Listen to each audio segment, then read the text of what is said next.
Presiden Ukraina Volodymyr Zelensky yakin bahwa pemimpin Korea Utara Kim Jong-un telah mengerahkan tentaranya untuk membantu Presiden Rusia Vladimir Putin dalam perang di Ukraina. Hal itu diungkapkan Zelensky dalam pidato malam Minggu 13 Oktober 2024. Putin sebelumnya memang dilaporkan mendapatkan bantuan militer dari pemimpin Korea Utara Kim Jong-un di perang Ukraina. Kim Jong-un dikabarkan memberikan bantuan amunisi dan persenjataan kepada Rusia dengan timbal balik bantuan ekonomi serta teknologi.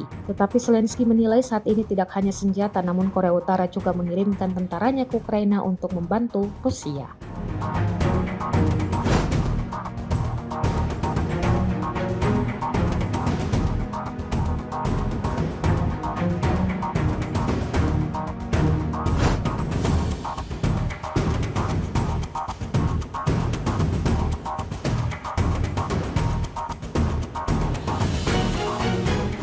Download Tribun X sekarang, menghadirkan lokal menjadi Indonesia.